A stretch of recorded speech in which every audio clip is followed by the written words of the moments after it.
Nesse sentido aqui, nós vamos visualizar a complexidade de uma célula vegetal. A célula vegetal é muito complexa porque ela vai ter a parede celular feita de celulose, né, representada pela estrutura verde. Colada a ela, nós temos a membrana plasmática. Nós temos a região interna da célula chamada de citoplasma, contendo várias organelas, né, órgãos pequenos das células, como a mitocôndria, o complexo golgiense, também pode chamar de dictiossomos.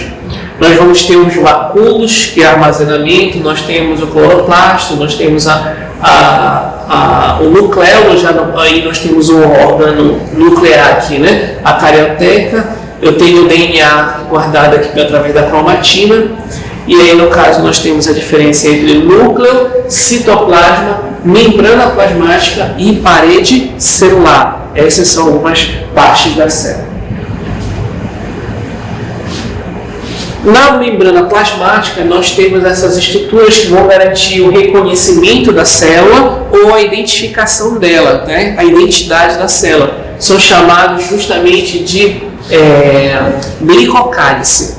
O glicocálice, ele garante com que a célula reconheça o que tem do lado de fora ou que ela seja reconhecida. Então, por exemplo, vamos usar a conceituação dos grupos sanguíneos. A partir do tipo de receptor, eu posso determinar o tipo de sangue, tá? Então, nesse sentido, eu posso ter o que a gente chama de características de antígeno, de identidade. E aí, por exemplo, nós podemos ter o sangue do tipo A, o sangue do tipo B, o sangue tipo AB e o sangue tipo O, que não apresenta, né? Por isso o O é chamado de doador universal. Em relação ao sangue positivo e negativo, eu posso ter essa identificação para, se tiver a presença do glicocálice na membrana, eu posso chamar de RH positivo, e se não tiver, de RH negativo, né? E esses antígenos são glicoproteínas, né? Proteínas ligadas a uma estrutura de glicocálice. E já nesse caso, também temos a existência da célula animal, né? Qual é a diferença da célula vegetal para a célula animal? Além de algumas organelas citoplasmáticas, nós temos aqui o principal que você visualiza até no microscópio, é a presença ou ausência da parede celular, tá? Então você vê que não tem aquela estrutura verde em torno da célula. Então a célula animal ela é desprovida de parede celular, por isso ela é mais flexível, ela tem uma certa flexibilidade. Lembrando que a membrana plasmática ela possibilitou o surgimento de organelas membranosas, e a gente vai ver algumas delas aqui, né? Como o retículo endoplasmático liso e rugoso, o complexo golgiense, o lisossomos, os vacúolos. Eles são todos organelas membranosas, elas vão apresentar membranas e uma vai dando origem à outra, como a gente vai sistematizar lá na frente. A primeira organela que a gente vai estudar é o RER, retículo endoplasmático rugoso, ou ergatoplasma. Ele vai apresentar um conjunto, né, de canais membranosos e aderidos nela uma estrutura chamada de ribossomo, que é responsável pela síntese proteica, a produção de proteínas, tá?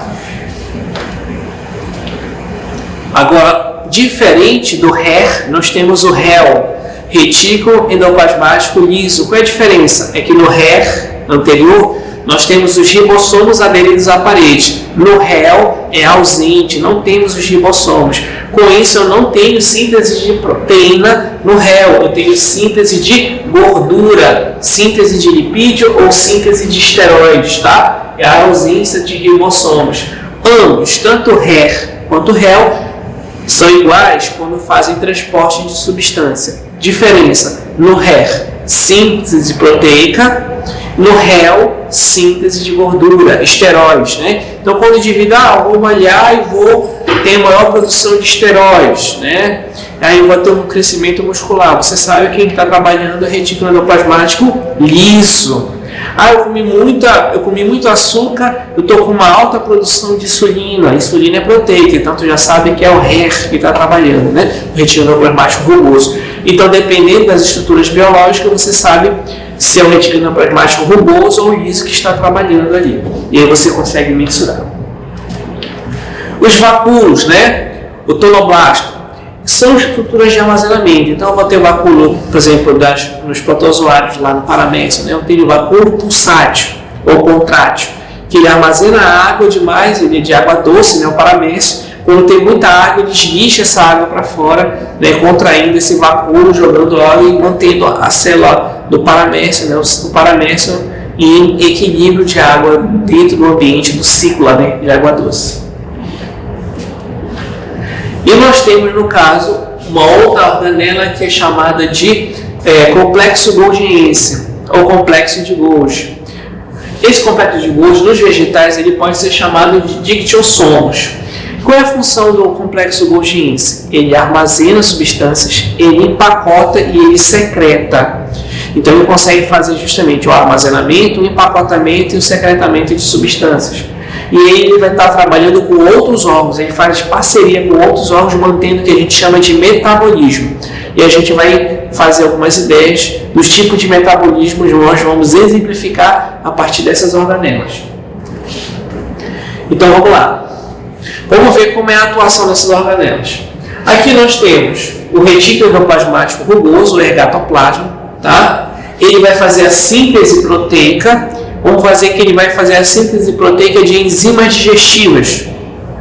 Vão ser conduzidas até o complexo golgiense. O complexo golgiense ele vai na região cis, ele vai armazenar. Na região médio-medial, ela vai empacotar.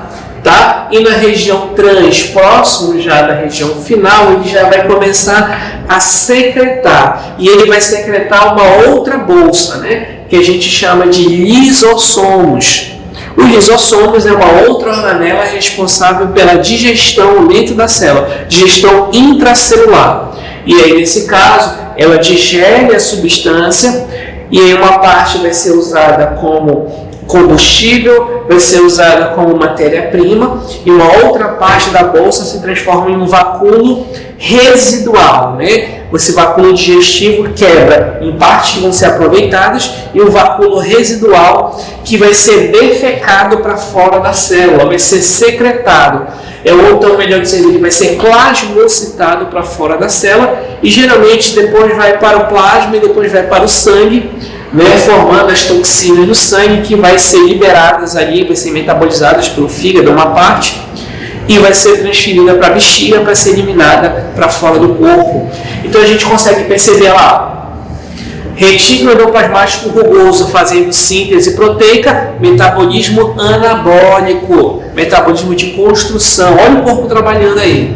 Aí vai o complexo de Golgi, armazena, empacota e secreta o lisossomo, constrói lisossomos. Também metabolismo de construção, né? Anabolismo de lisossomos, né? Construção de lisossomos. Aí os lisossomos vão lá e pegam uma determinada estrutura que veio a partir da alimentação e você vai fazer o que? A digestão intracelular. Então ele vai digerir, ele vai quebrar o metabolismo catabólico para servir como fonte de energia e matéria-prima. E aí, nesse metabolismo catabólico de destruição, né, uma parte dela vai ser chamada de vacúolo residual e a célula vai defecar, a defecação celular vai jogar para fora da célula, que é chamado de plasmocitose, e aí nós vamos trabalhando, né, todo o processo, na verdade, uma boa parte do trabalho que a célula realiza, né, determinadas células realizam mais e outras menos, tá? E a gente vê a transição deles. E os lisossomos, né, é a organela responsável pela digestão e nós temos aí, no caso, algumas características dessa digestão. Quando eu pego substâncias no estado sólido, lembra de farelo, né? Aí nós temos um processo chamado de fagocitose, que é o englobamento de partículas sólidas, tá? E quando eu tenho gotículas, substâncias no estado líquido, aí lembra de pingo, né? Aí nós temos a pinocitose, que é o englobamento de substância no estado líquido. E vai fazer a digestão, né? O vacúolo digestivo vai digerir aí essas substâncias. Alguns casos, quando a célula ela vai estar comprometida a partir, por exemplo, de um erro do código genético lá na mitose, ou às vezes por um processo de combate a um agente infeccioso, essas células acontece a quebra dos lisossomos e essa célula se autodigere, né? É o processo de autofagia, ela se autodigere, autólise e aí, com isso ela ocorre em morte programada. Por exemplo, a morte programada quando tem um erro lá no processo de duplicação do DNA, e aí percebe que essa célula apresenta um erro que pode gerar um prejuízo lá na frente, a formação de um câncer, por exemplo. Nosso corpo tenta se prevenir, fazendo com que essa célula que tem esse material genético errado sofra, né, o estômago dos lisossomos, e acontece uma autofagia, ele se autodigere. Às vezes, nós temos no quadro infeccioso, uma célula de defesa vai e engloba um micro-organismo, e ele percebe que ele não vai vencer o combate, também acontece o quê? Uma autólise, e aí no caso ela se autodigere para também tentar se sacrifica em detrimento daquele agente patológico. E aí também nós temos o processo de autofagia. Tá? E nossa última organela de hoje, nesse primeiro momento, é a mitocôndria. A mitocôndria é a nossa usina energética, é da onde tem as produções de energia. Tá? A energia para você pensar, locomover, se alimentar, tudo que você faz, essa organela é que é responsável pela produção energética. Ela que pega os nossos combustíveis, né, que é a partir dos nossos alimentos, geralmente os carboidratos, e disponibiliza na forma energética chamada de ATP, né, adenosina trifosfato. Tá? Então nós vamos conhecer algumas partes da mitocôndria. Nós temos a membrana externa, nós temos a membrana interna, nós temos a parte central, que é chamada de matriz, e nós temos as cristas mitocondriais.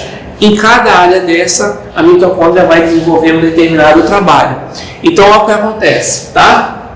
Na região fora da mitocôndria, acontece o primeiro ciclo, que é chamado de glicólise, que é a quebra da glicose em duas moléculas de ácido pirúvico.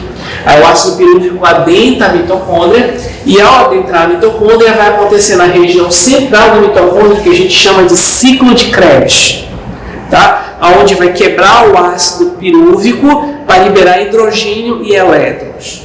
E ao final nós temos nas cristas mitocondriais, nós temos a última parte, a parte mais energética, onde produz mais ATP, que é chamado de cadeia respiratória, que é quando os hidrogênios se juntam ao oxigênio, é a região mais aeróbica do processo, né, onde tem a presença do oxigênio, para produzir grande quantidade de moedas energéticas, os ATPs.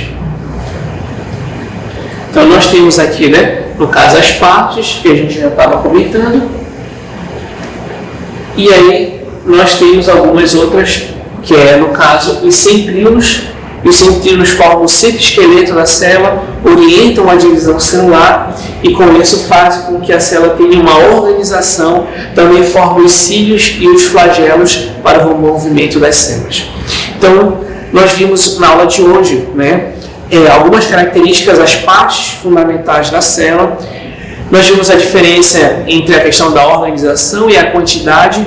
E, por fim, nós vimos as organelas citoplasmáticas, né? Os órgãos pequenos que fazem com que a célula desenvolva o que a gente chama de metabolismo, que é algo que a atividade que a célula produz, né? Que a célula realiza para garantir a sua homeostase. O que é homeostase? O seu equilíbrio, tá? Aí nós temos o metabolismo de construção, que é o metabolismo anabólico, o metabolismo de destruição, o metabolismo catabólico, e isso garante a manutenção da célula, ou seja, o processo de homeostase.